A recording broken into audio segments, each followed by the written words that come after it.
Hello and welcome to the next Here's the Truth video. This one is going to be on the NDAA, that is the National Defense Authorization Act. So I should probably first explain what exactly that is. That is an enormous piece of legislation. It gets passed every single year. It is the piece of legislation that actually authorizes the Department of Defense. It's what authorizes our military. It tells the military what it can and can't do. It's actually usually pretty bipartisan. A lot of legislators like working on it because they know that it's something that will get passed and will get worked on in a bipartisan fashion. But unfortunately, like a lot of things in 2019, that's not happening this year. And I'm going to explain why and what's in this that Republicans have a lot of problems with.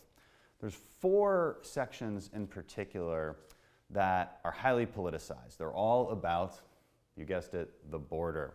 Okay, so I'm going to explain really briefly what each of those 4 sections are. The first one is an attempt to prevent the president from reprogramming some money for military construction and using it to build a border wall.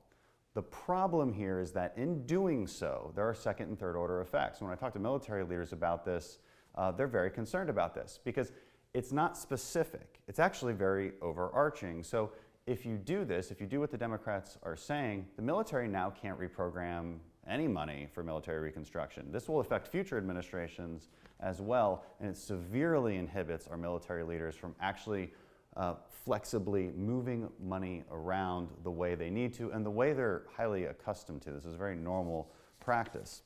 The second thing it does is it requires the Secretary of Defense to provide 30 days notice anytime they want to use U.S. troops at the southern border. This is totally arbitrary, and it prevents any kind of timely response to emergencies that might occur at our southern border. I don't think Americans should be in favor of this at all. The other interesting section we have here is that it actually prohibits the use of the Department of Defense to construct, replace, or modify any wall or physical barrier. That's slightly different than the first thing I mentioned. This one is interesting because this particular issue, this was actually signed into law by President Obama, where in 2016 they authorized the Secretary of Defense to support the construction of roads and fences and installation of lighting to block drug smuggling corridors across international boundaries. Remember, this was just under the Obama administration. And why would they do this? Well, because it makes sense. It makes sense for the Department of Defense to support DHS in these missions, especially when it comes to counter-drug operations. Now, the NDAA would prohibit this. That's not good policy. The last thing that this does, which we don't like, is it makes it very difficult for the Department of Defense to actually support DHS with personnel. They would have to go through an extensive amount of notification processes just to provide DHS or our Border Patrol with personnel like linguists, intelligence analysts, transportation of personnel, supplies, equipment, really just basic stuff. And again, this is a practice that has been ongoing for a long time. Our government works together. The DoD works together with the DEA, works together with DHS and CBP. I'm sorry, that's a lot of acronyms, but that's what they do. It's a whole of government approach to defense. Remember, this is the Department of Defense in the end. And oftentimes we do need to defend against threats even at our southern border. It's not just immigration that we're talking about. Those are all wildly, I think, problematic provisions within the NDAA, and they're highly politicized and unnecessary. But that's not all.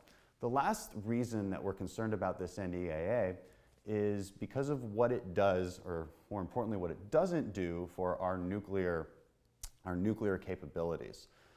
Our nuclear capabilities have been aging for a very, very long time. Our triad has been aging for a long time.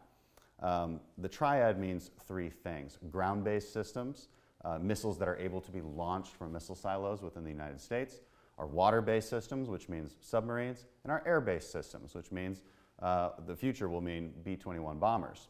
You need to modernize all of these things. Why? Well, we're transitioning from a period where we've been really focused on terrorist organizations, non-state actors.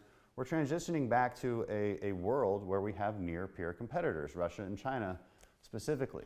We have to modernize our own capabilities. We can't limit our research and development into this because China and Russia are definitely doing so. And it's not just nuclear, it's hypersonic, It's 5G networks so that we can get the right technology and research and development done so that we can actually push out Chinese companies like Huawei, which are a threat to our national security.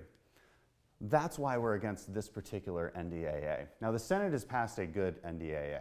We're voting against this today so that when it goes to conference, when those bills from the House and the Senate go to conference, well, there's a message sent there that we need to fix these provisions. And I think they will get fixed. I'm hopeful that they will.